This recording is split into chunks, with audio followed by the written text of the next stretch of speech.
Bismillahirrahmanirrahim. Assalamualaikum warahmatullahi wabarakatuh.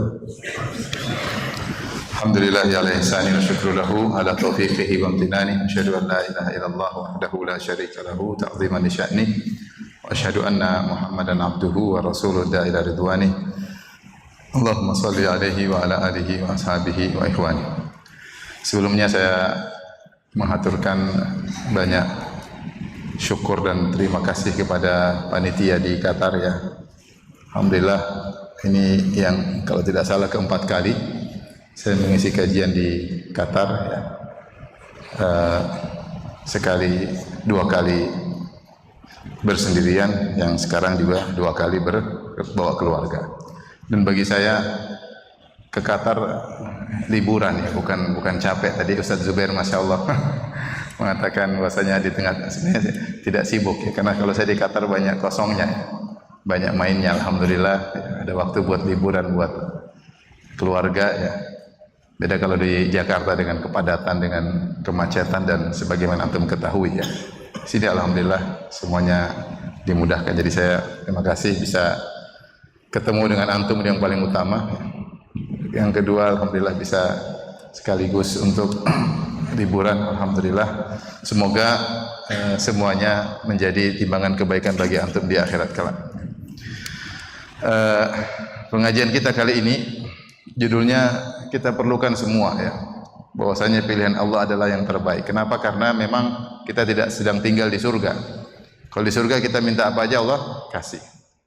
Tapi kalau di dunia sebagian kita minta Allah kabulkan, dan banyak pula yang kita minta tidak dikabulkan.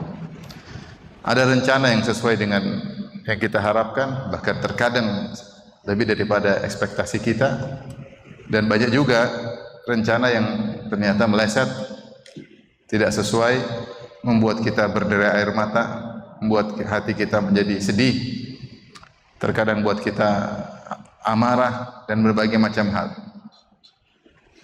Oleh karenanya bahas ini sangat penting bagi kita semua ya, baik terhadap sang pembicara ataupun bagi antum yang sedang menyimak ya.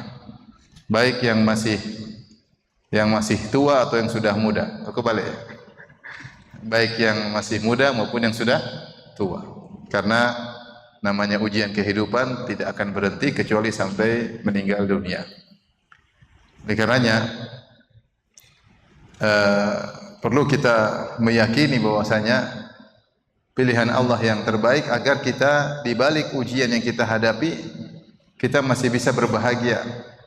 Dan kita menanti ending yang indah,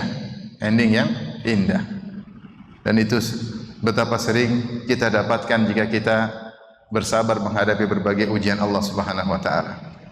Saya mencoba, tadi sempat saya tulis-tulis di hotel tadi ya, tentang contoh-contoh yang Allah berikan dalam Al-Qur'an, bahwasanya terkadang musibah mendatangkan keindahan. Ternyata saya kumpulkan sampai ada 12 contoh, bahkan lebih dari nanti yang saya sebutkan lagi. Ini yang terbetik ada 12 contoh. Subhanallah, banyak sekali Allah sebutkan kisah-kisah yang kelihatannya merupakan musibah, namun ternyata pilihan Allah yang terbaik. Dengan berbagai macam kasus, dengan berbagai macam kondisi. Ya. Agar seorang ketika membaca Al-Quran dia melewati kisah-kisah tersebut sehingga dia pun terhibur dan dia bisa berhusnudzon kepada Allah Subhanahu wa taala. Oleh karenanya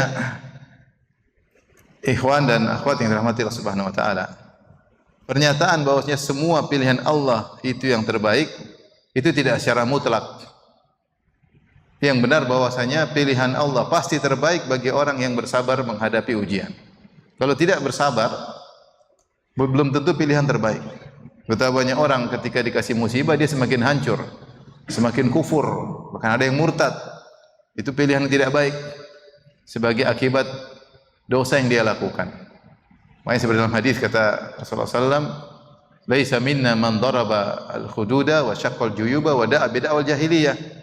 Bukan dari golongan kami orang tatkala terkena musibah maka dia menampar-nampar pipinya, dia merobek-robek bajunya, dan dia menyeru dengan seruan jahiliyah. Ini contoh bahwasanya Ketika seorang dikasih musibah, ternyata dia tidak bersabar, maka endingnya adalah hina dan dina.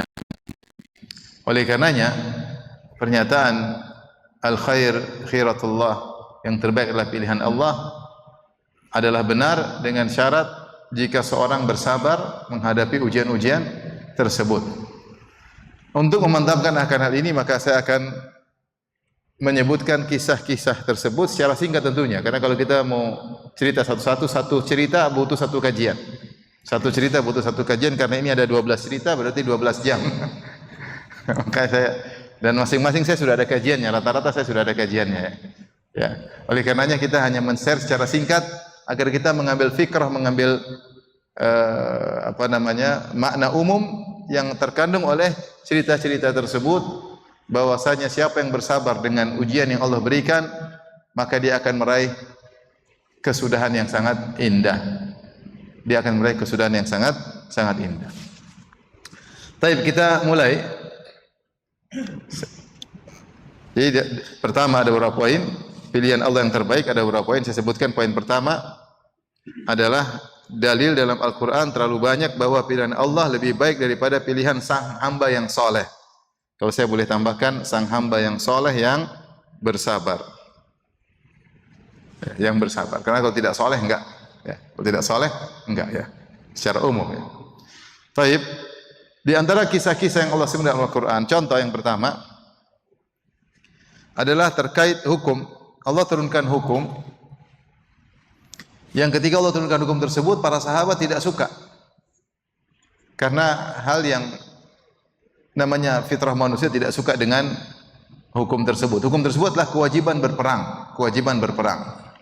Allah berfirman dalam surat Al-Baqarah ayat 216, "Kutiba alaikumul qitalu wa huwa kurhul lakum." Diwajibkan atas kalian berperang, padahal itu dibenci oleh kalian. Jadi tidak ada yang suka membunuh orang, apalagi dibunuh. Tidak ada yang suka berperang melawan saudaranya sendiri. Ketika terjadi peperangan ini, kewajiban perang, kaum muslimin melawan Quraisy, dan kaum muslimin rata-rata juga Quraisy, Muhajirin Quraisy melawan Abu Jahal CS juga Quraisy. Gimana seorang berperang kemudian melawan omnya, melawan ayahnya, melawan sepupunya, melawan kerabatnya sendiri. Secara umum mereka dipayungi dengan suku besar namanya suku Quraisy. Maka hal ini adalah tidak menyenangkan. Tapi kata Allah setelah itu, kutiba alaikumul qitalu wa huwa kurhul lakum, diwajibkan kalian untuk berjihad dan itu dibenci oleh kalian. Fa asa an takrahu syai'an wa huwa khairul lakum. Bisa jadi kalian benci sesuatu ternyata baik bagi kalian. Allah kasih kaidah umum. Fa asa an takrahu syai'an wa huwa khairul lakum. Bisa jadi kalian benci sesuatu ternyata lebih baik bagi kalian. Wa asa an tuhibbu syai'an wa huwa syarrul lakum. Dan bisa jadi kalian mencintai sesuatu padahal buruk bagi kalian. Kalian menyenangi sesuatu ternyata buruk bagi kalian. Wallahu ya'lamu wa antum la ta'lamun. Allah yang tahu sementara kalian tidak mengetahui. Ini kaidah asal muasalnya adalah terkait dengan masalah jihad. Masalah jihad ya. Maka benar tadinya kaum muslimin hanyalah sekelompok kecil di kota Madinah ya, dipimpin oleh Nabi sallallahu alaihi wasallam dengan kelompok kecil kaum Muhajirin bersama kaum Ansar. Dulu zaman mereka sekolah kita bisa enak tuh liburan akhir tahun, midterm, liburan tengah tahun karena jadwalnya sama. Kalau sekarang nggak ketemu. Tetapi dengan jihad akhirnya mereka meraih kejayaan yang mulia. Maka Islam tersebar di mana-mana, kekuasaan tersebar di mana-mana, kejayaan Islam di mana-mana, cahaya Allah bersinar di mana-mana, semuanya dengan perjuangan. Ini contoh bahwasanya terkadang ada hukum yang tidak kita sukai ternyata lebih baik bagi kita, untuk kesudahan kita. Dan ini kalau kita terapkan dalam kehidupan sehari-hari, banyak ada hukum-hukum yang kita enggak sukai. Misalnya sebagian wanita, hukum begini, misalnya safar harus begini. Kalau banyak aturan-aturan yang mungkin mereka enggak suka. Padahal aturan-aturan tersebut untuk kemaslahatan sang wanita. Seperti seorang wanita kalau menikah harus ada walinya, seorang wanita kalau bersafar hendaknya ada mahramnya. Hal-hal yang harus berjilbab, harus begini, harus begini, harus begini. Seakan-akan sebagian wanita terkena propaganda dari orang-orang non-muslim yang mengatakan Islam hanyalah mengekang kaum wanita, menghalangi kemerdekaan mereka, dan hal-hal yang seakan-akan indah tapi ternyata itu hanya menghinakan sang wanita. Coba wanita kalau tidak dijaga, tidak ada wali, nikah ditipu sama lelaki ya, ditipu sama buaya darat. Banyak wanita dibohongin, kemudian Kalau safar tanpa mahram mungkin dia apa-apain di tengah jalan, banyak hal. Banyak hal, ya. Maka syariat menjaga dengan buat aturan-aturan terkadang tidak disukai oleh seorang. Tapi Allah ingatkan dengan ayat ini, lihat ada syariat jihad tidak disukai oleh kalian, tapi ternyata maslahatnya banyak, maslahatnya banyak. Ini contoh sebuah sampel yang Allah berikan tentang syariat jihad, dibenci oleh kalian, ternyata ujungnya sangat indah. Tidak ada yang suka berjihad perang, senjata jalan jauh menuju tempat musuh, melewati gurun pasir di bawah terik matahari, berat. Mengorbankan harta, jiwa, raga, meninggalkan istri, meninggalkan anak, berat kalau mau kita pikirkan. Tapi kata Allah, wa asa an takrahu syai'an. Bisa jadi kau benci sesuatu, ternyata baik bagimu. Dan bisa jadi kau suka sesuatu, ternyata buruk bagimu. Makanya dalam Al-Quran Allah sebutkan tentang nikmatnya adanya Rasulullah di tengah kaum muslimin. Kata Allah Subhanahu wa taala, wa'lamu anna fikum Rasulullah law yuti'ukum fi katsirin minal amri la'anittum walakin Allah habbaba ilaikumul imana wa zayyanahu fi qulubikum wa karraha ilaikumul kufra wal fusuqa wal isyan ulaika humur rasyidun. Kata Allah dalam surat Al-Hujurat, ketahuilah bahwasanya di tengah-tengah kalian ada Rasulullah. Itu nikmat yang sangat besar. Lau yuti'ukum fi katsirin minal amri la'anittum. Seandainya Muhammad sallallahu alaihi wasallam mengikuti selalu keinginan kalian, justru merepotkan kalian. Justru merepotkan kalian. Tapi Rasulullah tidak selalu ikut keinginan kalian, tapi Rasulullah ikut keinginan Allah Subhanahu wa taala. Maka jika datang syariat, aturan-aturan ikuti saja. Walakinnallaha habbaba ilaikumul iman. Allah akan buat kalian suka dengan syariat tersebut. Allah akan menjadikan kalian suka dengan iman tersebut. Wa zayyanahu fi qulubikum, dan Allah membuat kalian iman tersebut terhias dalam hati kalian. Wa karraha ilaikumul kufra wal fusuqa wal isyan. Allah yang buat kalian jadi benci terhadap kekufuran, terhadap kefasikan, terhadap kemaksiatan. Ikuti aja perintah Nabi sallallahu alaihi wasallam. Makanya saya sering sampaikan, kalau kita mau tenang, mau nyaman, tahu ujungnya indah, syariat ikutin. Jangan terlalu banyak pikiran. Syariat ikutin. Saya ikut syariat Allah, pasti endingnya indah. Tapi kalau kita mulai belok kanan, belok kiri, muter belakang, itu kelihatannya indah tapi ujungnya enggak indah. Kelihatannya indah, ujungnya enggak indah. Maka di antara sebab agar kita mendapatkan happy ending adalah ikuti syariat. Ini sampel contoh yang Allah berikan tentang jihad. Tinggal kita analogikan kepada hal-hal yang lain. Bahwasanya ada syariat yang terkadang tidak kita sukai, tapi ternyata di balik itu ada keindahan, Ya. Taib, ini contoh pertama. Contoh kedua, terkait misalnya tuduhan yang tidak benar. Dalam hidup ini terkadang kita dituduh dengan tuduhan yang tidak benar, tidak tepat, tidak benar. Orang menyebarkan berita dusta tentang kita. Dan ini pernah terjadi di zaman Nabi sallallahu alaihi wasallam tentang kisah Aisyah radhiyallahu taala anha. Ya. Allah sebutkan dalam surat An-Nur, Allah mengatakan innal ladzina ja'u bil ifki usbatum minkum la tahsabuhu syarran lakum bal huwa khairul lakum. Kata Allah, sungguhnya orang-orang yang menyebarkan berita dusta adalah usbatun minkum, adalah sekelompok dari kalian. La tahsabuhu syarran lakum. Jangan kalian sangka itu buruk bagi kalian. Bal huwa khairul lakum, bahkan itu lebih baik bagi kalian. Yang jadi korban Aisyah radhiyallahu taala anha, dan tentu Nabi sallallahu alaihi wasallam sebagai sang suami.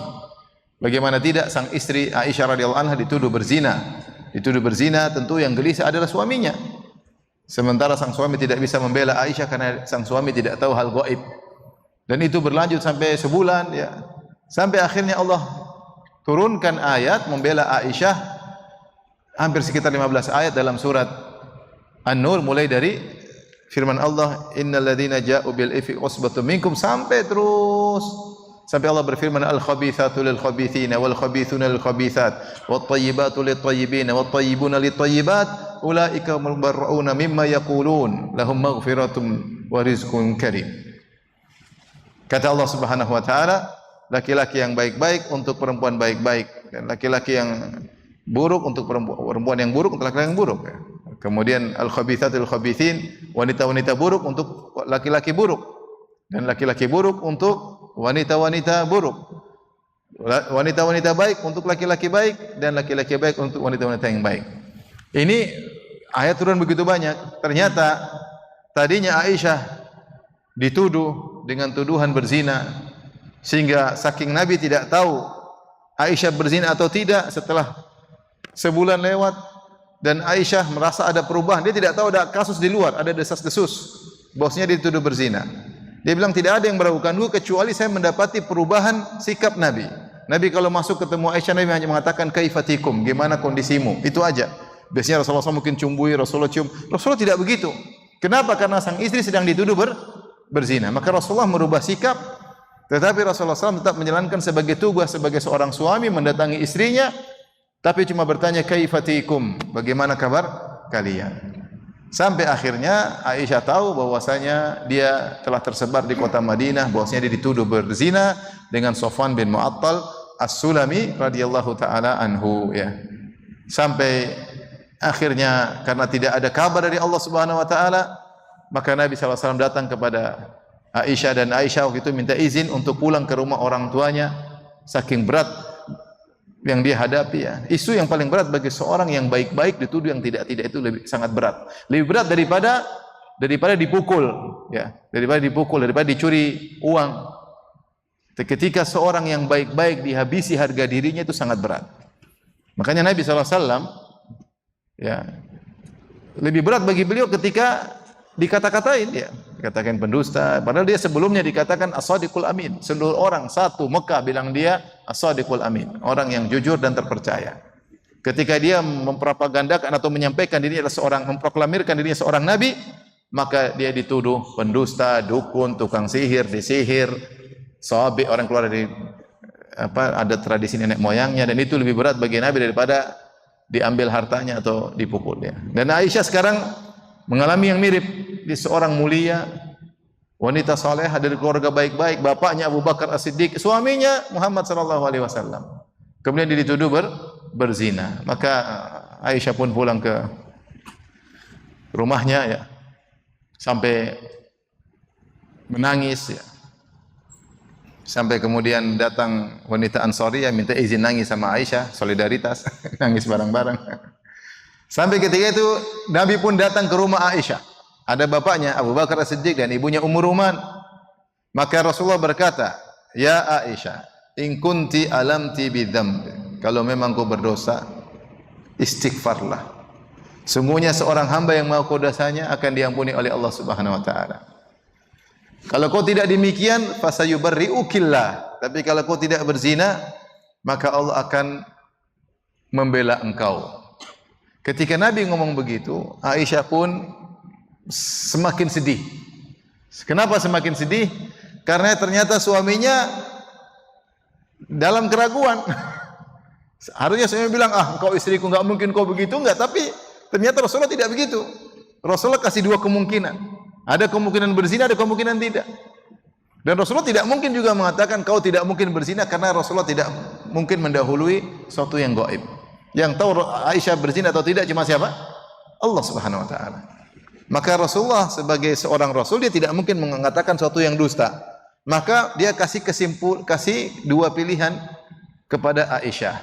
Kalau memang kau berzina, wa in kunti alamti bidzambi, kalau kau memang melakukan dosa, bukan kata-kata berzina. Kalau memang kau melakukan dosa, maka mengakulah, bertobatlah, Allah akan ampuni engkau. Tapi kalau kau tidak melakukan dosa, maka Allah akan membela engkau. Maka di situ Aisyah tambah sedih. Maka kata dia, hilanglah tangisanku, ya, karena kecewa dengan Nabi SAW. Maka dia berkata kepada ayahnya, dia mengatakan, wahai ayahku, ya, belalah aku di hadapan Rasulullah SAW, ya.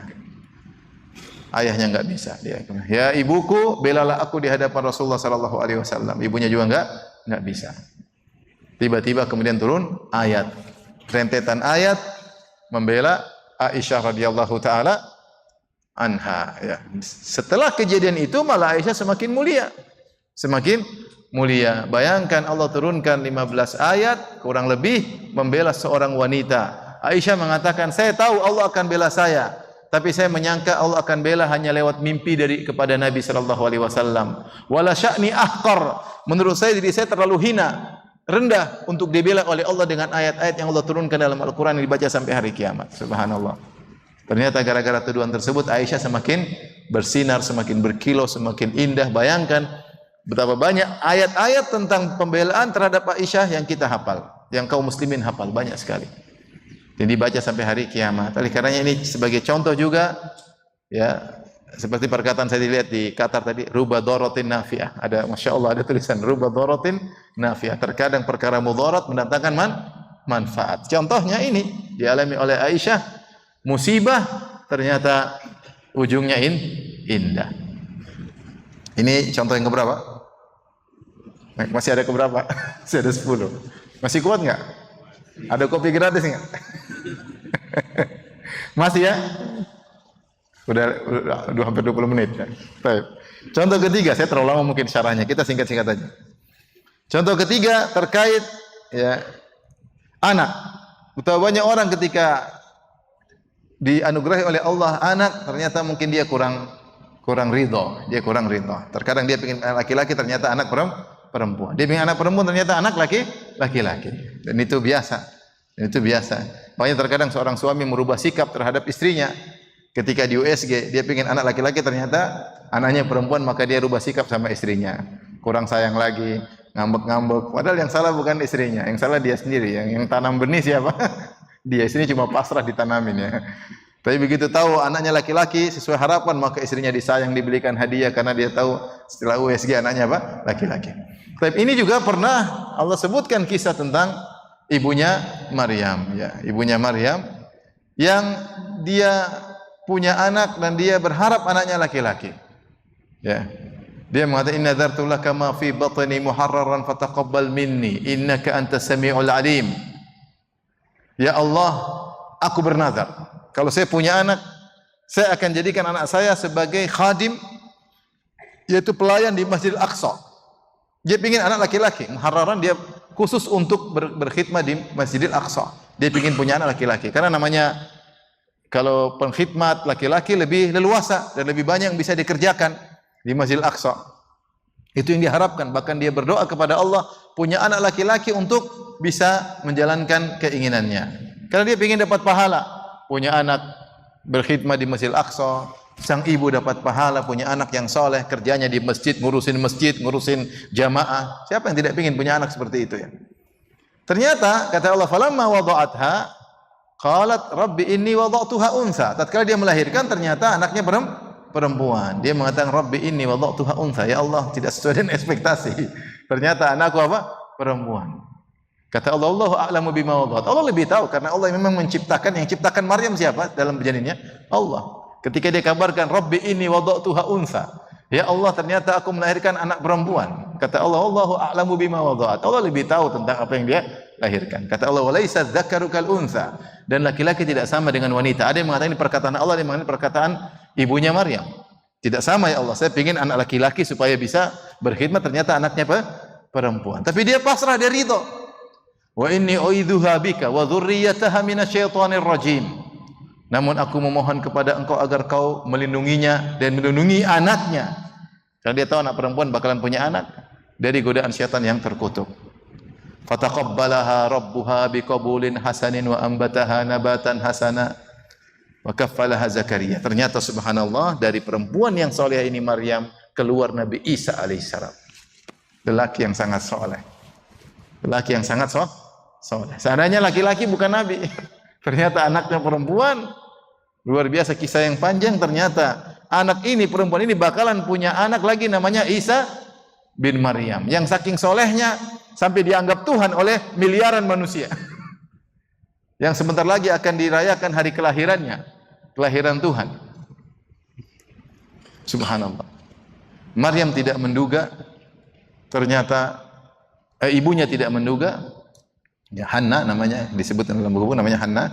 Tidak menduga bahwasanya ternyata putrinya tersebut adalah sebab lahir seorang yang sangat soleh, ya, yang sangat soleh, yaitu Isa bin Maryam.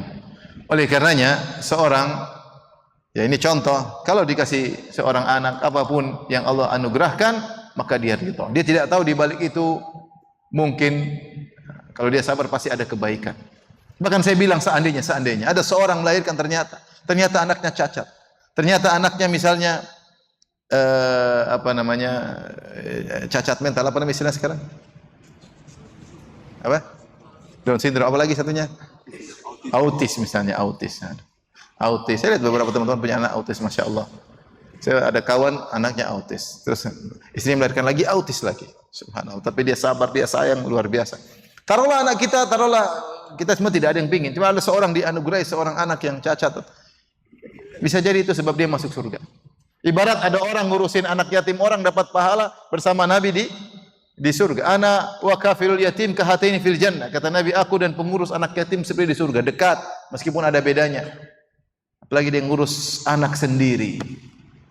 Sakit, cacat, setiap hari dapat pahala. Memang berat ya. Maksudnya kita tidak berharap ujian, tapi apapun yang Allah anugerahkan itu adalah tanggung jawab amanah yang harus kita tunaikan. Maka di sini contoh yang ketiga ini terkait dengan anak yang tidak sesuai dengan kita inginkan.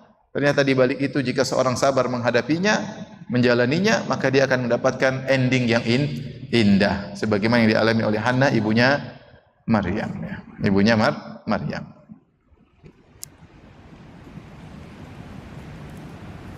Baik. Yang berikutnya yang keempat, segudang ujian Nabi Yusuf. Ini juga sering saya sampaikan dalam kajian, segudang ujian Nabi Yusuf. Kalau kita mau hitung ujian Nabi Yusuf sangat banyak. Pertama, dihasati oleh kakak-kakaknya. Hidup enggak enak. Punya kakak-kakak yang hasad sama adik. Enak atau tidak? Enggak enak. Baru kakak-kakaknya banyak lagi 10. Mereka kan 12 orang. Yang satu ibu cuma Yusuf dengan Binyamin. 10 lainnya kakaknya semua hasad sama Yusuf. Namanya hidup, namanya serumah. Dihasati sama kakak-kakak terus cari-cari kesalahan, enggak enak hidup seperti itu. Ini ujian.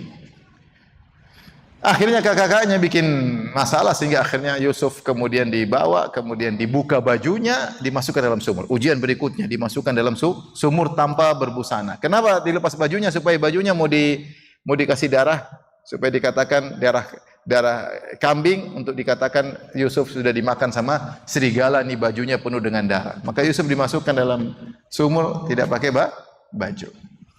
Bukan cuma itu, kemudian berikutnya dijual jadi budak, Wasyarahu bi thamanin bakhsin darahima ma'dudah wa kanu fihi minaz zahidin. Maka Yusuf dijual dengan harga yang murah, kakaknya yang penting laku dan kakaknya makan uang tersebut. Uang hasil jualan adiknya, luar biasa. Ini dijual, yang jual siapa? Kakak. Waduh, ini berat sekali. Yusuf masih kecil. Ya, masih kecil lah. Ya.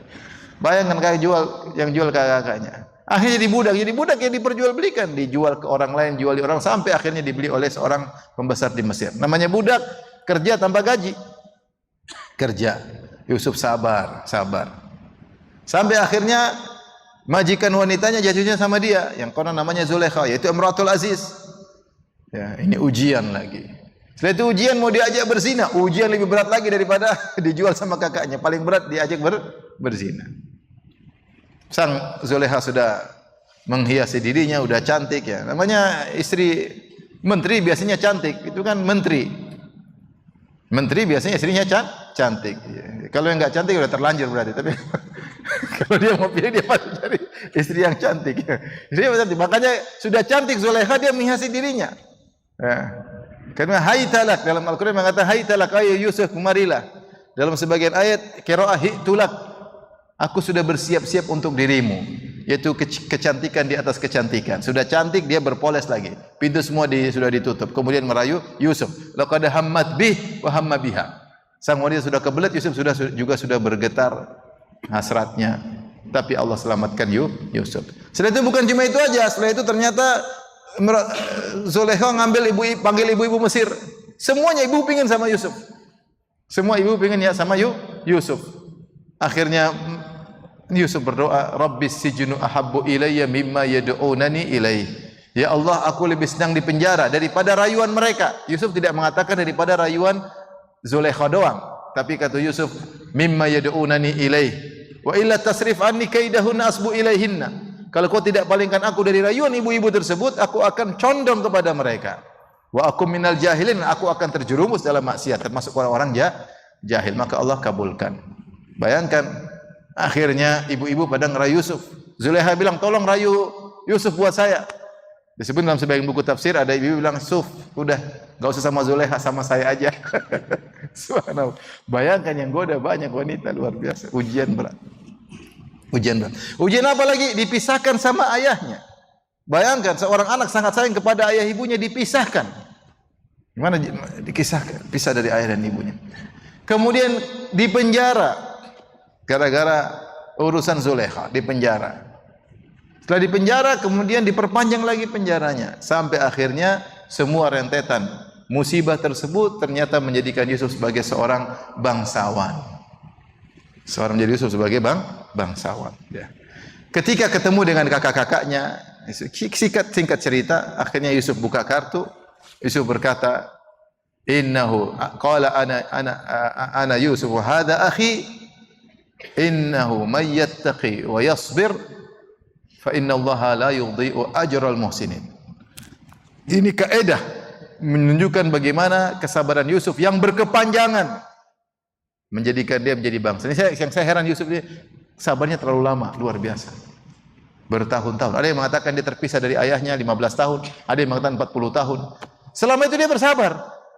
Bersabar terus. Kemudian dia kasih kaidah kepada kakaknya. Ketika mereka berkata, "Innaka la anta Yusuf?" Apakah engkau Yusuf? Setelah dia buka mahkotanya, kelihatan, wah ini Yusuf ternyata. Ya, maka dia berkata, "Saya Yusuf, ini adikku Binyamin.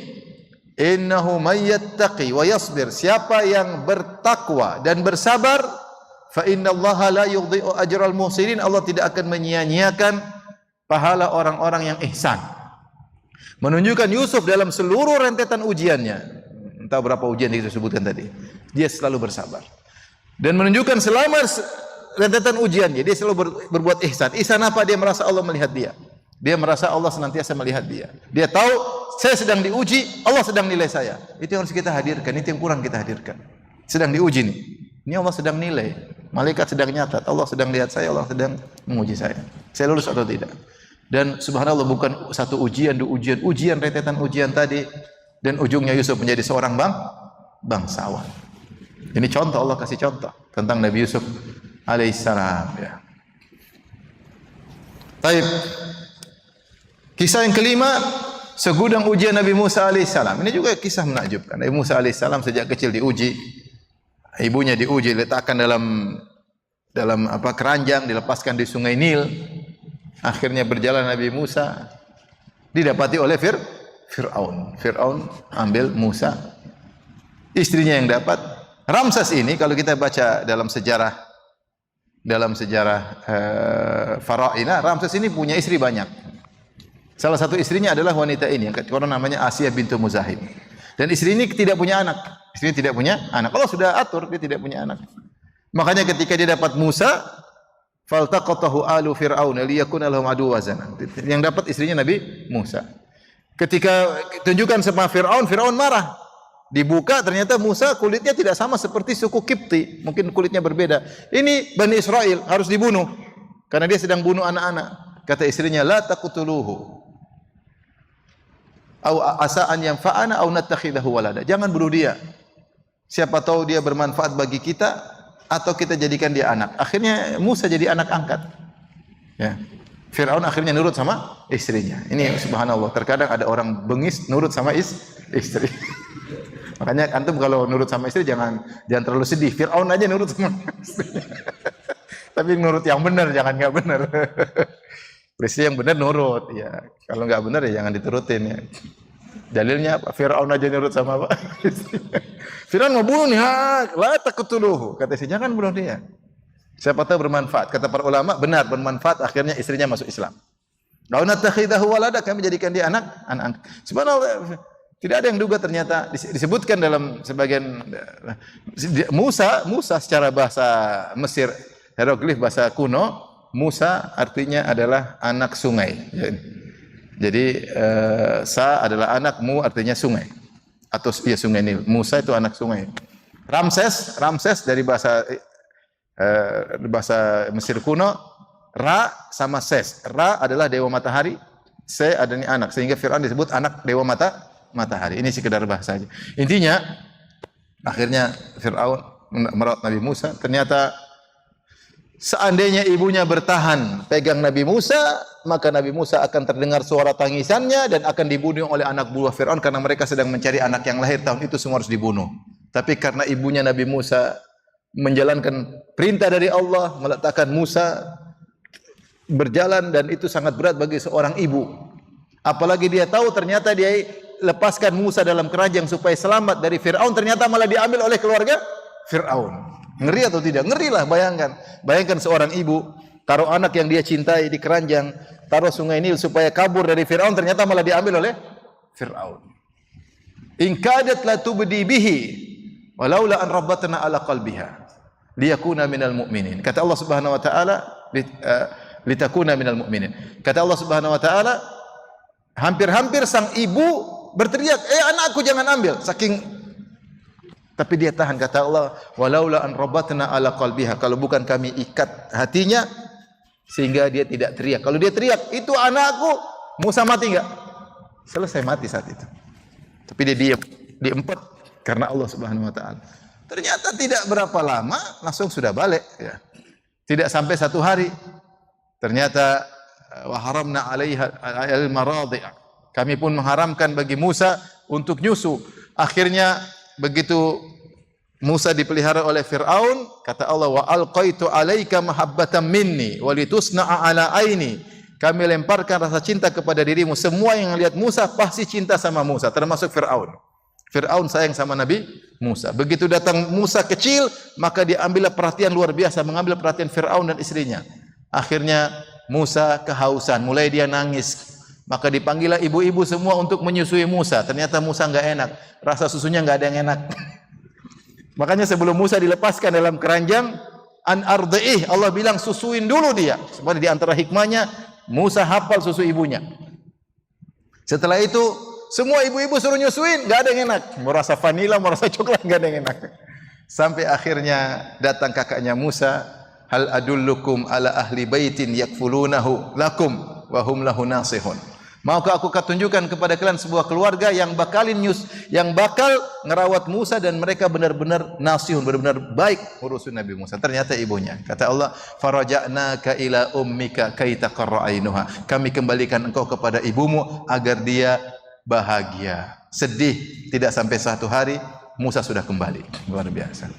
Akhirnya apa? Musa dipelihara di istana Fir'aun. Ibunya disuruh ngerawat dan ibunya digaji. Bayangkan, yang ngerawat ibunya, yang gaji Fir'aun. Kalau tinggal di kampung Bani Israel miskin, enggak punya apa-apa, mungkin dibunuh. Kalau Allah berkehendak, Allah sudah atur semuanya. Ini kisah bagaimana ternyata di balik ujian tersebut kemaslahatan bagi Musa. Jadi Musa alaihissalam makan makanan sehat, bagaimana tidak sehat? Dia anak Fir'aun. Terkenal sebagai anak angkat apa Fir'aun. Kuat badannya. Makanya ketika mukul orang sekali pukul langsung mati. Di antara karena tubuhnya apa? Kuat. Fa wakazahu Musa. Tersebutlah ada salah seorang dari Bani Israel ribut sama seorang dari pengikut suku Kipti. Fir'aun berkelahi, minta tolong, Musa pukul, mati. Akhirnya Musa kabur intinya. Itu sebabnya Musa kabur dengan tiba-tiba fa kharaja minha khaifan yataraqab. Maka kaburlah dia dari Mesir, dari Memphis menuju ke Madian, dan itu perjalanan ratusan kilo. Kalau kita lihat peta, Memphis itu di Mesir, di benua Afrika, Madian di benua Asia, di benua apa? Asia. Jadi dia lintas benua Musa alaihissalam. Khilaf Madian apakah letaknya di Yordan ataukah letaknya di Al-Bida di Arab Saudi. Intinya ada 2 pendapat, tapi intinya semuanya di Asia. Akhirnya dia kabur kelaparan sampai makan daun sampai perutnya sampai kelihatan tubuhnya warna hijau. Ternyata ada hikmah, Allah siapkan istri soleha di sana. Ternyata di sana dia ketemu istri soleha yang Allah puji dalam Al-Quran. Faja'athu ihdahuma tamshi ala istihya. Maka datanglah salah seorang wanita dari kedua tersebut, itu adiknya, datang menemui Musa dengan malu-malu. Ini wanita soleha akhirnya menikah dengan Musa alaihissalam. Siapa yang duga?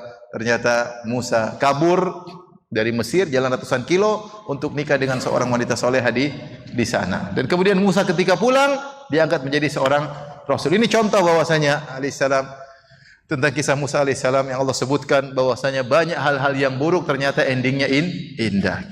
Sekarang yang keberapa? Yang ke-6. Sampai jam berapa kita? Saya ingin tahu dulu sampai jam berapa. Mana Faisal? Kita sampai jam berapa Faisal? Hah? Jam berapa? Jam 9. Setengah 10. 9, setengah 9. Setengah 9. Oke. Tapi Nabi Ibrahim alaihissalam ujiannya banyak, saya singkatin saja. Ibrahim alaihissalam berdakwah, akhirnya dia diusir dari kaumnya, akhirnya dia harus pergi dan dia mengatakan inni dzahibun ila rabbi sayahdin, maka dia berhijrah meninggalkan kampungnya, kemudian dia berdoa Rabbi habli minas salihin, ya Allah anugerahkanlah aku anak yang saleh. Intinya kemudian dia keluar, kemudian ada banyak pendapat mengatakan dia pergi ke Haran itu di sekitar Turki, antara perbatasan Turki dengan Syam. Dia ke sana ketemu dengan wanita salehah namanya Sarah. Wanita saleh namanya Sarah. Ada pendapat dia sudah menikah dengan Sarah di Babil, tapi banyak pendapat mengatakan dia ketemu di Haran. Wanita yang akhirnya beriman kepadanya namanya Sarah. Akhirnya setelah menikah dengan Sarah lama, Sarah tidak punya anak, dan Sarah dalam cerita yang panjang dikasih hadiah pembantu dari Raja Mesir, yaitu namanya Hajar. Akhirnya punya anak banyak, selama puluhan tahun tidak punya anak. Karena Nabi Ibrahim ketika menikah dengan Sarah masih muda. Sami'na fatan yadhkuruhum yuqalu Ibrahim. Kami mendengar seorang pemuda yang mencaci maki Tuhan kita namanya Ibrahim. Dia masih muda nikah sama Sarah. Kemudian puluhan tahun nikah dengan Sarah tidak punya anak, akhirnya Sarah mengizinkan Ibrahim nikah dengan siapa? Hajar. Punya anak enggak? Siapa namanya? Ismail. Subhanallah. Akhirnya ketika punya Ismail, Sarah cemburu. Namanya perempuan cemburu. Jangankan istri Nabi cemburu, apalagi istri Ustadz. Istri Nabi cemburu, apalagi istri antum. Cemburu. Akhirnya saking cemburunya Sarah, dia ingin melukai Hajar, dan dia sudah terlanjur berniat melukai Hajar. Dan Hajar disebutkan, kata Ibnu Hajar rahimahullah taala, Hajar sudah memakai pakaian pembantu. Saya ini tidak maksudnya Hajar ingin berkata, wahai Sarah, engkau tuanku, saya tidak pantas sudah dicemburui. Ya, karena saya pembantumu, sehingga dia pakai pakaian model pembantu. Tapi tetap Sarah cemburu karena Hajar punya anak, dia tidak punya anak. Ya, namanya kedua madu, kalau satu punya sesuatu, dia satu tidak punya, timbul kecemburuan. Akhirnya Allah memerintahkan Ibrahim bawa Hajar jauh. Ini anak yang dia sudah nanti puluhan tahun harus terpisah darinya. Istrinya Hajar yang dia cintai, yang anak dari wanita tersebut, akhirnya dia bawa pergi ke Mekah. Bayangkan, dari Palestina ke Mekah 1000 kilo lebih. Berjalan ngantar istrinya, tidak ada WhatsApp, tidak ada telepon. Bawa sana taruh biwadin ghairi zar'in, di tempat tidak ada tanaman ketika itu. Tidak ada air, tidak ada tanaman, tidak ada manusia. Allah yang suruh taruh di situ. Dan Ibrahim dengan sabar meninggalkan. Ketika dia pergi, Hajar teriak, ya Ibrahim, kau tinggalkan aku dengan putramu di tempat yang gersang seperti tidak ada manusia, tidak ada makanan, tidak ada apa-apa. Ibrahim jalan terus cuek. Sampai ketiga kali Hajar paham, enggak mungkin suaminya yang soleh melakukan itu kecuali perintah Allah. Kata Hajar, Allahu amaraka bihadza. Apakah Allah yang perintahkan engkau? Kata Ibrahim, na'am, benar. Kata Hajar, idzan la yudayyi'una. Kalau gitu Allah tidak akan tinggalkan kami. Ibrahim pulang. Subhanallah. Ternyata semua ada hikmahnya. Saya katakan, pertama, di antara ujian Ibrahim, dia puluhan tahun enggak punya anak. Seandainya Ibrahim alaihissalam punya anak dari Sarah langsung, kira-kira Sarah akan izinkan Ibrahim nikah dengan Hajar atau tidak? Saya tanya bapak-bapak. Kira-kira kalau Sarah punya anak langsung dengan Ibrahim, apakah Sarah bakalan izinkan Ibrahim nikah sama Ibrahim? Tidak ya. Baik. Ketika Ibrahim nikah sama Hajar dan punya anak, Sarah cemburu enggak? Cemburu. Ibrahim sabar. Dan bahkan Ibrahim bawa istrinya pergi jauh.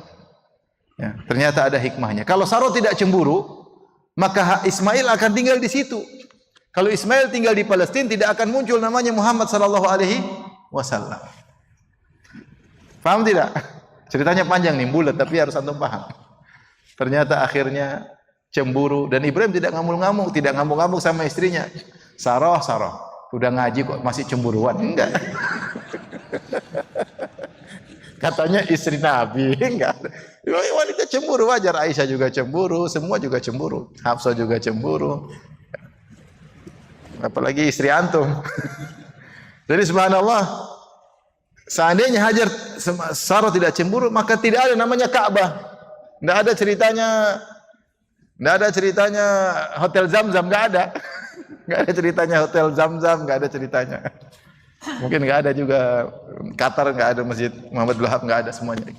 Subhanallah, gara-gara itu ternyata ada hikmahnya dari Hajar, dari Ismail, kemudian keluarlah siapa? Nabi Muhammad sallallahu alaihi wasallam. Ini contoh bahwasanya di balik segala kesulitan ada hikmah jika dijalani dengan apa? Kesabaran. Baik, kita lanjut. Yang keberapa sekarang? Ketujuh. Zainab bintu Jahshin. Lihat, Zainab bintu Jahshin radhiyallahu taala anha ditanya oleh Nabi sallallahu alaihi wasallam, dilamar. Zainab menyangka Nabi yang melamar, ternyata tidak. Ternyata Nabi melamar Zainab untuk anak angkatnya yang pernah menjadi anak angkatnya dan adalah budak yang sudah dimerdekakan, itu Zaid bin Harithah.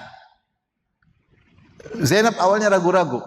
Turun firman Allah, "Wa ma kana lil mu'minin wala mu'minatin idza qadallahu wa rasuluhu amran an yakuna lahumul khiyaratu min amrihim." Kalau telah datang, tidak pantas bagi seorang laki mukmin maupun wanita mukminah jika telah datang perintah Allah Rasulnya, kemudian mereka masih punya pilihan lain. Maka sebagian ulama mengatakan ayat turun terhadap Zainab. Kata Zainab, kalau ini perintah engkau ya Rasulullah, saya akan nurut. Akhirnya dia menikah dengan Zaid bin Harithah. Bayangkan Zainab dari mana? Keluarga terpandang dari Quraisy. Kemudian Zaid budak dibeli oleh ponakannya Khadijah, ya. Hakim bin Hizam dihadiahkan kepada Khadijah. Khadijah radhiyallahu hadiahkan kepada Nabi. Nabi merdekakan, jadikan anak angkat. Tapi dia budak, tetap aja budak. Ini pernikahan ternyata ada ketidakcocokan. Sampai akhirnya Zaid pun menceraikan apa? Zainab. Ya. Falamma qadha minha Zaidun wataran zawwajnakaha. Ya. Ketika Zaid sudah menceraikan Zainab, kemudian sudah habis masa iddahnya, kata Allah, zawwajnakaha, kami pun menikahkan engkau dengan Zainab. Ternyata Allah mentakdirkan, karena ada masalah ketika itu, ada problem apa? Ketika itu sedang terjadi tradisi luar biasa di kota Mekah, bahwasanya kalau ada anak angkat dinisbahkan kepada bapak angkat. Dulu Zaid disebut dengan Zaid bin Muhammad. Maka jadilah anak tersebut seperti anak kandung, menerima warisan dan dinisbahkan kepada bapak angkat. Maka ini tradisi Allah ingin rubah, tapi caranya dengan cara yang ekstrim. Kata Allah, "Du'uhu li abaihim huwa aqsatu indallah." Panggillah mereka dengan nama bapak mereka, bukan bapak angkat mereka.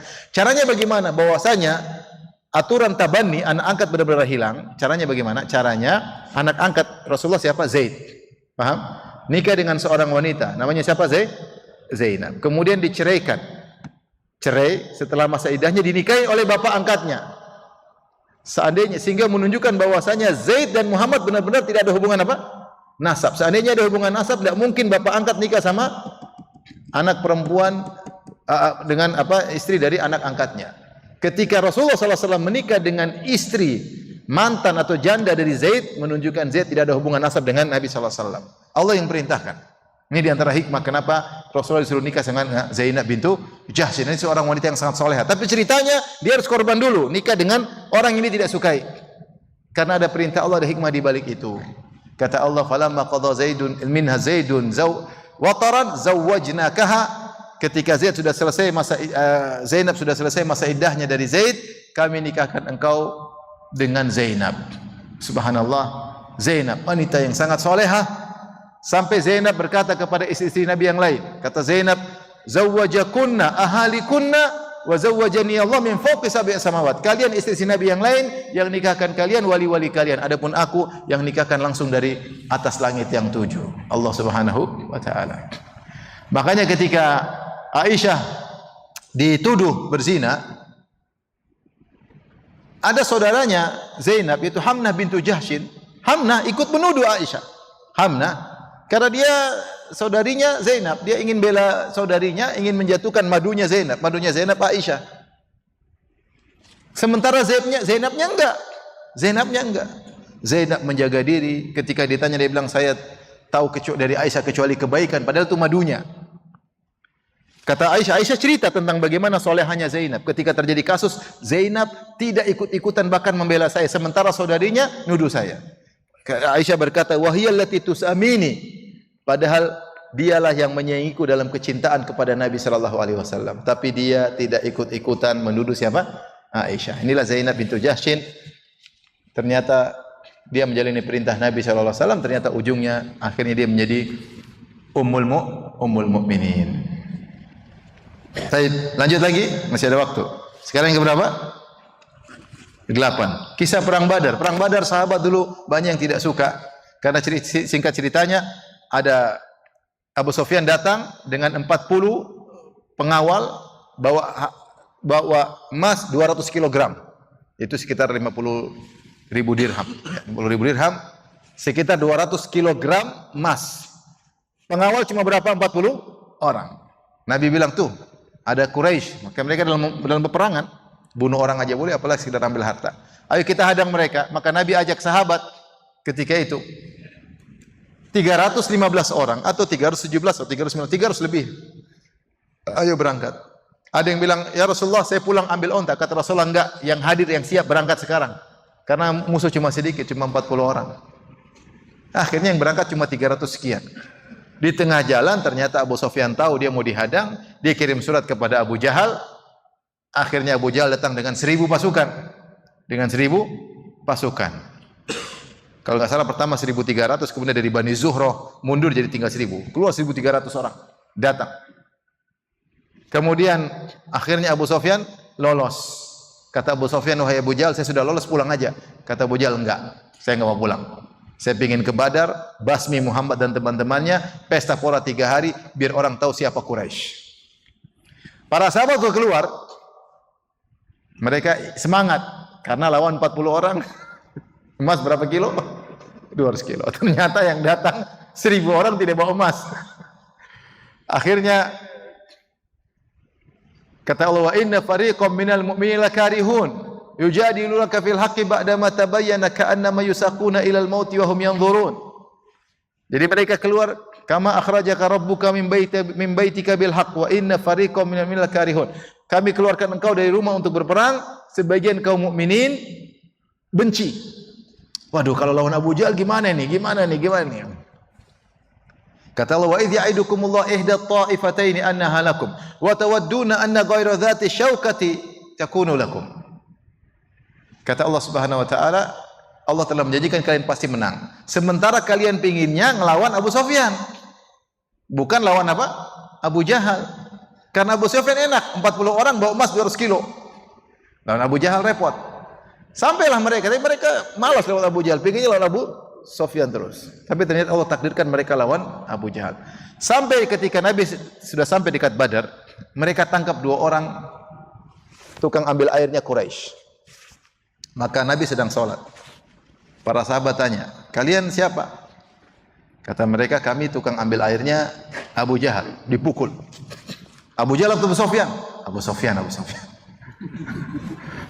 Ketika sudah tenang, tanya lagi. Sebenarnya kalian berdua ini tukang ambil air Abu Sufyan, Abu Jahal. Abu Jahal, pukul lagi. Abu Jahal, Abu Sufyan. Abu Sufyan. Jadi sahabat ingin Abu Sufyan, bukan Abu Jahal. Akhirnya setelah Rasulullah sholat, Rasulullah balik. Rasulullah bilang, kalian ini kalau bilang Abu Jahal kalian pukulin. Dia bilang Abu Sufyan karena pingin yang dilawan Abu Sufyan. Intinya akhirnya mereka bertemu dengan pasukan Abu Jahal. Ternyata apa yang mereka tidak sukai ternyata beri dampak yang luar biasa. Ternyata Abu Sufyan jumlah yang Abu Jahal yang 1000 orang akhirnya kalah dengan dipermalukan. Bayangkan 300 lawan 1000, ternyata 1000 kalah. Maka ternyata mereka juga nanti mendapatkan banyak tebusan karena Rasulullah suruh tebus orang-orang yang ditawan. Kemudian juga mereka jadi terkenal, orang-orang Arab jadi takut sama kaum muslimin. Dan seluruh peserta perang Badar pasti masuk surga. Luar biasa. Jadi terkadang sesuatu yang tidak disukai ternyata efeknya lebih baik jika bersabar menghadapinya. Baik, kita lanjutkan. Yang keberapa sekarang? Yang ke-9, antum lihat surat Al-Qasas ayat 82. Ketika Qarun, ini kisahnya sederhana. Qarun keluar, ya, fa kharaja ala qaumi fi zinatihi. Maka keluarlah Qarun dengan perhiasannya.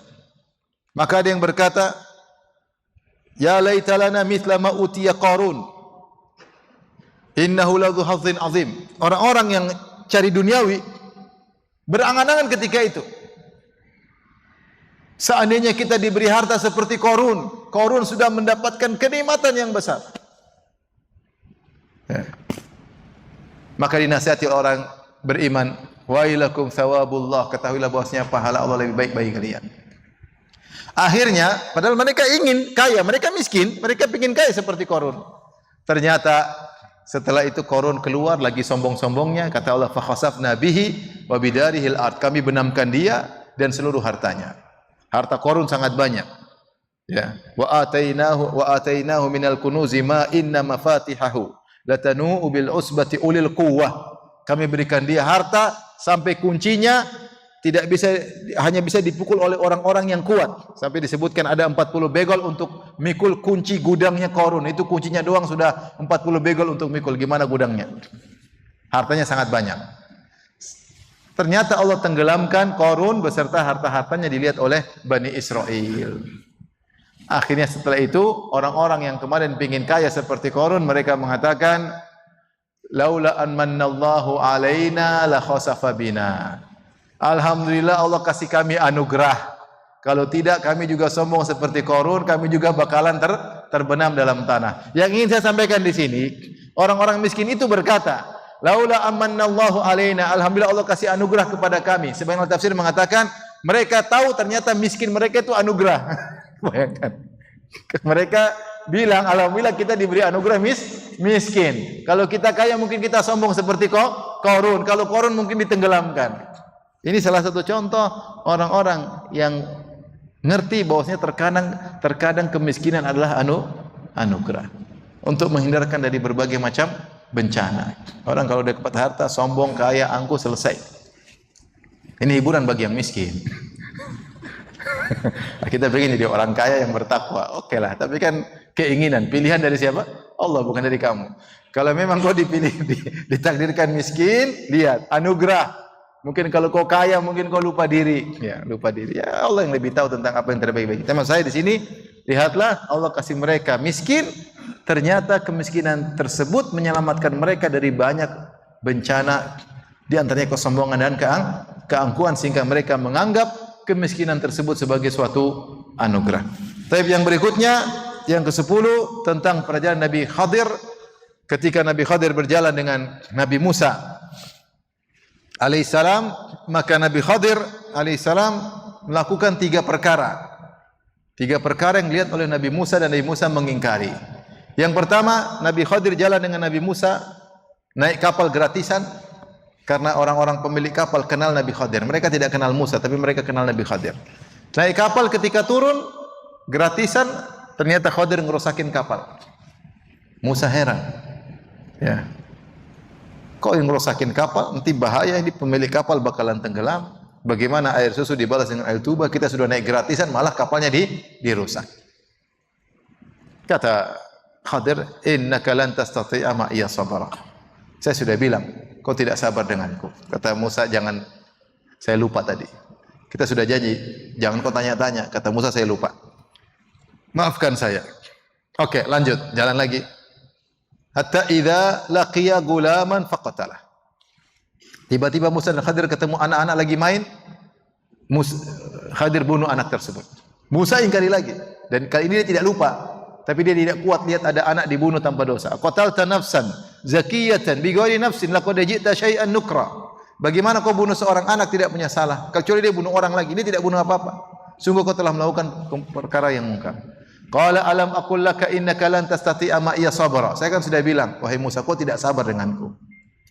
Akhirnya Musa, in sa'altuka, kalau saya tanya lagi, ba'daha fala tusahibni. Kalau saya tanya lagi, jangan kau, saya tidak akan mengikuti engkau lagi. Ya, qad balagta min laduni uzra. Engkau telah memberi uzur banyak kepadaku. Mereka berjalan lagi, hatta idza ataya ala qaryatin istata'a ma ahlaha fa abau yudhayyifuhuma. Mereka berjalan ketemu dengan suatu penduduk negeri, mereka lapar. Nabi Khadir, Nabi Musa lapar. Mereka ketuk pintu satu-satu. Enggak ada yang mau kasih makan. Satu-satu Nabi ngetuk pintu kelaparan, enggak ada yang kasih makan. Akhirnya ketika mereka pulang, fawajada fiha jiraran yuridu ayyan qadda fa aqamah. Tiba-tiba mereka mendapati ada tembok yang mau jatuh, diluruskan oleh Khadir. Musa heran lagi. Qala law syi'ta latakhadta ali ajra. Kenapa kau tidak ambil upah? Buat kita makan kek, buat apa kek? Mereka sudah kita kasih kita perbuatan buruk, kau balas dengan kebaikan. Maka Musa melanggar, 3 kali dia bertanya, akhirnya Khadir pun menjelaskan.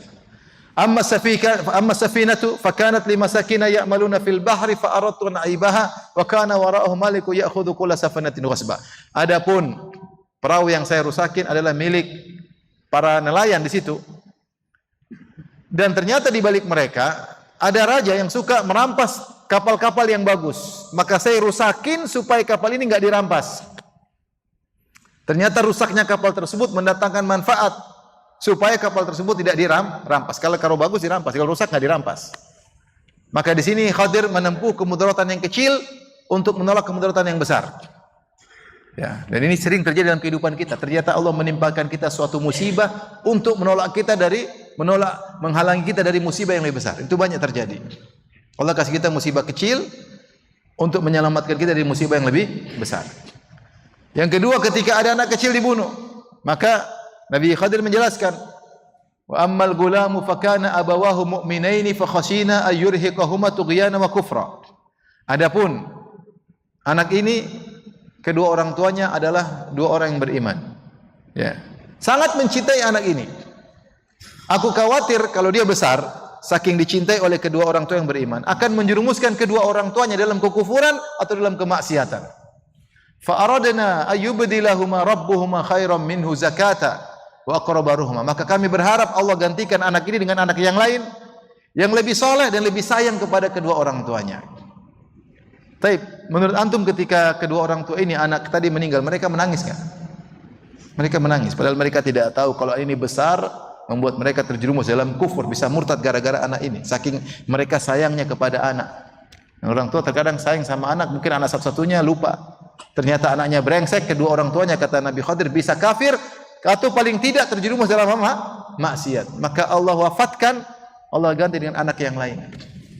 Makanya Ibnu Qayyim mengatakan kalau kau ditimpa dengan musibah, kau tidak bisa mikir apa hikmah di balik ini, renungkanlah kisah Khadir.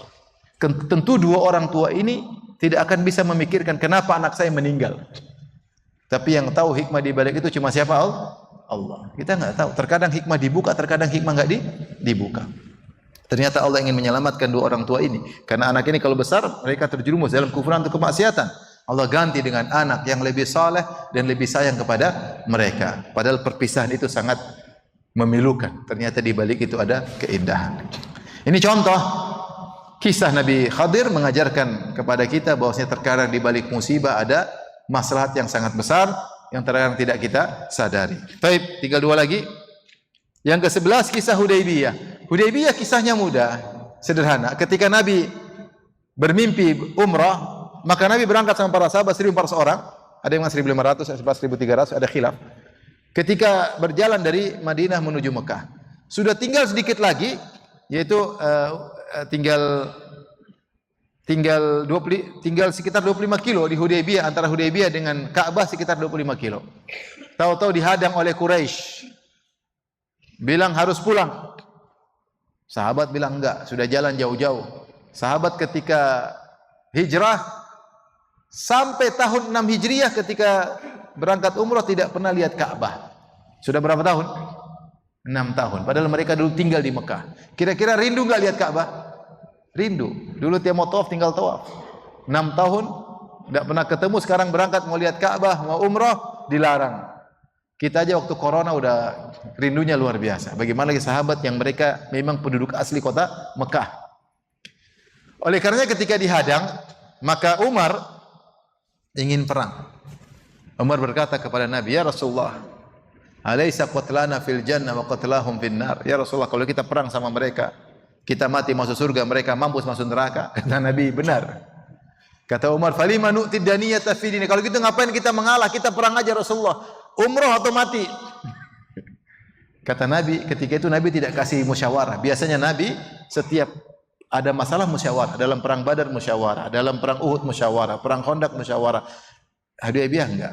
Kata Rasulullah, ini Rasulullah, saya utusan Allah. Walastu a'sih, aku tidak akan maksiat dengan Allah. Ini Allah perintahkan aku untuk damai. Ini yang perintahkan siapa? Allah. Mau Umar mau ngambung-ngambung enggak ada. Dan Rasulullah tidak kasih buka pintu musyawarah. Kenapa? Karena perintah dari siapa? Allah. Akhirnya damai. Kenapa para sahabat tidak suka damai tersebut? Karena damai tersebut merugikan kaum muslimin. Damai 10 tahun, tidak boleh gencatan senjata dengan syarat kalau ada kaum muslimin yang kabur ke Mekah, tidak boleh disuruh pulang. Kalau ada kaum muslimin kabur dari Mekah menuju Madinah, harus suruh balik. Nah, ini menjengkelkan.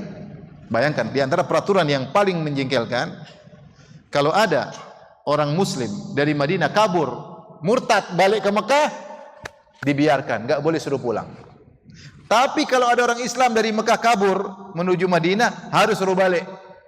Merugikan enggak? Merugikan.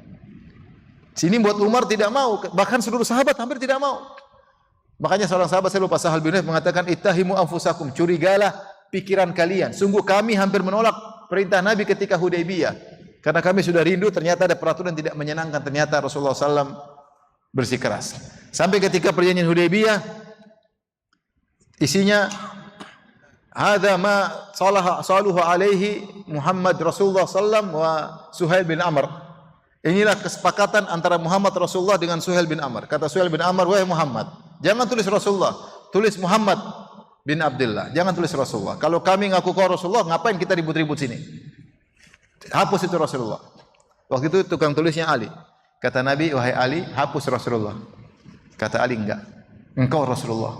Saya enggak mau hapus. Kata Rasulullah, hapus. Enggak, engkau Rasulullah. Kata Rasulullah, Rasulullah enggak bisa baca tulis. Kata Rasulullah, mana tulisan Rasulullah sih? Rasulullah hapus sendiri. Rasulullah hapus sendiri. Kata Rasulullah, nanti kau akan mengalami seperti yang aku alami. Dan benar, ternyata ketika Ali lagi berjanjian damai dengan Muawiyah, ditulis, inilah perjanjian Ali Amirul Mukminin dengan Muawiyah. Kata Muawiyah, jangan tulis Amirul Mukminin, kita belum bayat engkau. Tulis Ali bin Abi Thalib. Sama. Kejadian. Jadi akhirnya, maksudnya sahabat pingin perang, tapi Rasul ini perintah Allah. Ternyata lebih parah lagi ketika sedang berdamai, tahu-tahu anaknya Suhail bin Amr, yaitu Abu Jandal, datang bawa belenggu, ingin diselamatkan menuju ke pasukan kaum muslimin. Kata Suhail, ini yang pertama harus kita terapkan. Kabur dari Mekah harus kembali. Anaknya sendiri. Ini pertama yang harus kita terapkan. Kabur dari Mekah, ingin selamat, suruh pulang. Kata Abu Jandal, ya Rasulullah, saya jauh-jauh lihat belenggu, gimana nanti saya difitnah masuk kafir lagi. Kata Nabi, wahai Abu Jandal, kata Nabi, wahai Suhail, kecualikan ini. Kita belum lagi tanda tangan. Kata Suhail, enggak tanda tangan, enggak jadi. Enggak kembalikan dia, enggak ada. Harus kembalikan dia. Ini peraturan yang pertama kita terapkan. Kata Nabi, kita belum tanda tangan, enggak ada kecualian, harus. Subhanallah, saking jengkelnya Umar. Umar sampai jalan datang menuju ke Abu Jandal. Dan Umar bawa pedang. Maksud Umar, saya pingin dia ngamuk, dia ambil pedang tikam bapaknya. Tapi ternyata Abu Jandal enggak lakukan. Akhirnya Abu Jandal dibalikkan. Dan akhirnya perjanjian terjadi. Tidak menyenangkan, tetapi ternyata Allah katakan, inna fatahna laka fathan mubina. Ternyata itu adalah kemenangan nyata. Gara-gara perjanjian tersebut, ternyata banyak yang masuk Islam. Karena terjadi interaksi dalam waktu 2 tahun, pasukan kaum muslim dari 3.000 menjadi 10.000. Ada 7.000 orang masuk Islam dalam waktu 2 tahun. Karena ada keamanan. Ya. Terus Abu Jandal, karena dilarang, akhirnya dia kabur. Dia kabur ke Madinah, enggak diterima. Dia di tengah antara Mekah dan Madinah. Dia bikin kelompok sendiri, geng sendiri. Setiap ada orang kafir mau lewat, dia ganggu-ganggu. Orang kafir lapor ke Rasulullah, ini gimana anak buahmu? Itu di luar apa? Di luar kepengawasan kita. Katanya enggak boleh balik ke kita. Dia sudahlah, suruh pulang aja. Akhirnya semuanya selamat akhirnya. Tapi intinya para sahabat tidak suka, ternyata di balik Hudaybiyah ada maslahat yang luar biasa. Taib. Ini maslahat pertama. Ternyata ada dalam waktu 2 tahun 7.000 orang masuk Islam. Maslahat kedua, karena mereka sudah perjanjian dengan orang Quraisy, Rasulullah pada tahun 7 Hijriah bisa menyerang Khaybar, Yahudi Khaybar. Sehingga kalau Rasulullah tidak perjanjian dengan orang kafir Quraisy, mungkin Quraisy bantu apa? Yahudi Khaybar. Tapi mereka sudah aman, langsung perang menuju apa? Khaybar. Itu manfaat. Dan kemudian kalau ada yang kabur dari Madinah menuju Mekah, biarin aja orang murtad, munafik, biarin aja. Biarin aja balik ke Mekah daripada bikin kacau di Madinah. Ternyata lebih maslahat. Ini contoh Allah sebutkan juga dalam Al-Quran dengan firman-Nya, inna fatahna laka fathan mubina. Ternyata perkara buruk ada manfaatnya. Terakhir, tentang istri yang tidak soleha. Allah berfirman dalam Al-Quran, wa in karihtumuhunna fa asa an takrahu syai'an wa yaj'allahu fihi khairan katsira. Kalau kalian benci kepada istri kalian, bisa jadi apa yang kalian benci ternyata lebih baik bagi kalian.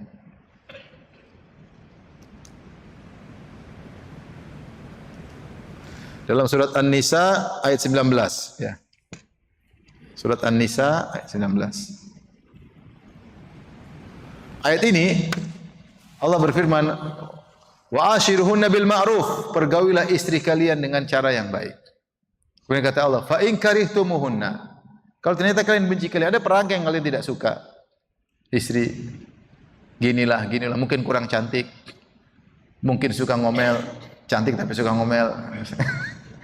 Kata Allah, fa asa an takrahu syai'an, bisa jadi kalian benci sesuatu, wa yaj'allahu fi khairan katsira, Allah jadikan di balik kebencian kalian ada kebaikan yang banyak. Banyak ahli tafsir mengatakan, didukil dari sebagian sahabat, maksudnya Allah berikan anak yang soleh.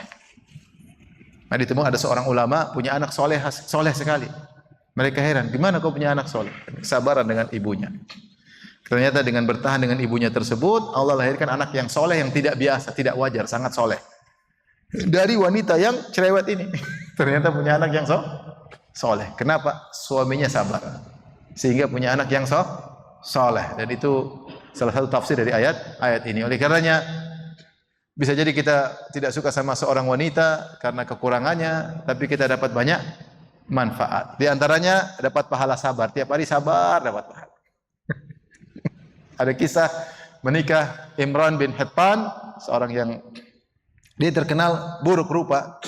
Dia tadinya di atas sunnah, kemudian menikah dengan seorang wanita bermadhab Khawarij. Akhirnya dia berubah. Dia bilang ketika ditanya, kenapa kau menikah dengan wanita bermadhab Khawarij? Kata, saya akan mendakwahi dia supaya dia kembali kepada sunnah. Ternyata dia yang terdakwahi, akhirnya dia ikut madhab apa? Khawarij Al-Qa'adah. Di antara ceritanya, ini wanita ini sangat cantik, sementara Imran bin Hittan ini kurang ganteng. Istrinya bilang, insya Allah kita berdua masuk surga. Kok bisa? Karena saya bersabar, engkau bersyukur. Karena saya bersabar, engkau bersyukur. Jadi kalau seorang punya istri, kemudian mungkin tidak menyenangkan dia bersabar, dia dapat pahala banyak. Pertama dia berpahala, kemudian dia melatih kesabaran. Biasa sabar di rumah, di luar lebih mudah untuk bersabar. Dan bisa jadi dengan itu kesabaran dia punya anak yang sangat soleh, yang di luar kewajaran, saking solehnya. Saking solehnya, itu terjadi. Dan itu terjadi. Inilah sekitar 12 cerita yang Allah sebutkan dalam Al-Quran Al-Karim. Maka memicu kita agar kita sabar. Yang penting kalau ingin endingnya indah, harus prosedural, sabar. Kalau nggak sabar, nggak tahu apa yang terjadi. Bahkan saya sebutkan di sini contoh.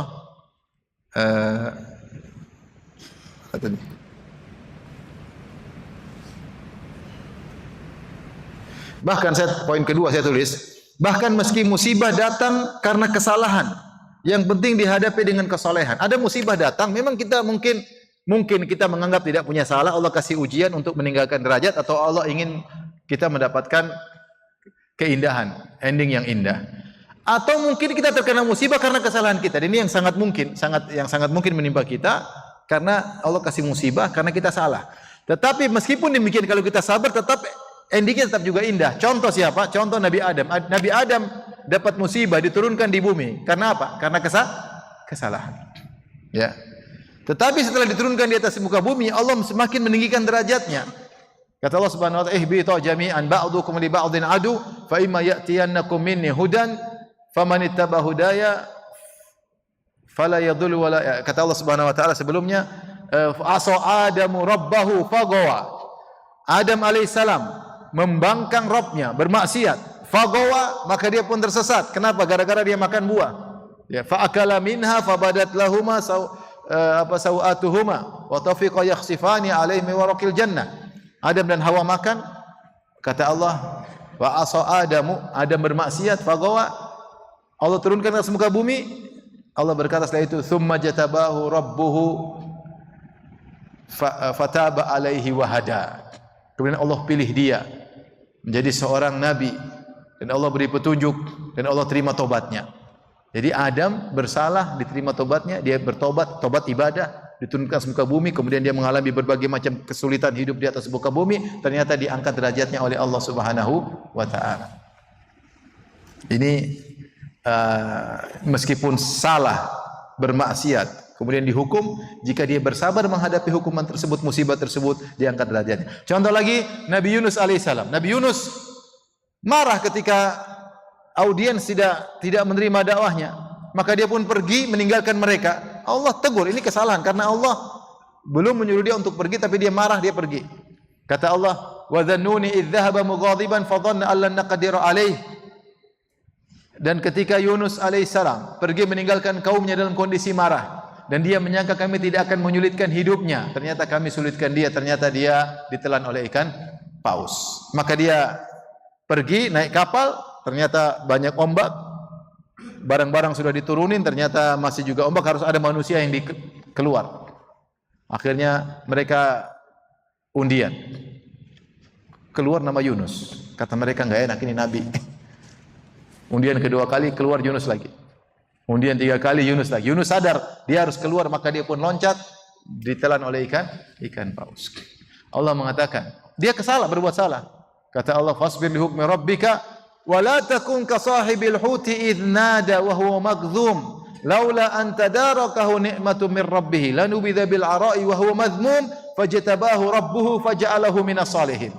Kata Allah, sabarlah engkau wahai Muhammad dengan keputusan Allah. Jangan kau seperti Nabi Yunus alaihissalam. Ketika dia marah kepada kaumnya, kemudian dia pergi, akhirnya dimakan oleh ikan, ditelan oleh ikan paus. Kemudian dia bertobat. Dalam perut ikan paus dia berdoa, la ilaha illa anta subhanaka inni kuntu minadh dhalimin. Ya Allah, tidak ada yang berhak disembah kecuali engkau dan aku termasuk orang yang zalim. Kemudian Allah selamatkan dia. Laula anta darakahu ni'matu min rabbih. Kalau bukan Allah selamatkan dia karena dia sudah bertobat. Lanubidha bil ara'i wa huwa madhum. Tentu dia akan tercela, tapi dia tidak tercela karena dia sudah bertobat kepada Allah. Kemudian Allah kasih dia musibah, ditelan oleh ikan paus, tapi dia kembali kepada Allah. Setelah Allah berfirman, fajtabahu rabbuhu faja'alahu minas salihin. Maka Allah angkat dia. Allah jadikan dia termasuk orang-orang yang lebih soleh lagi.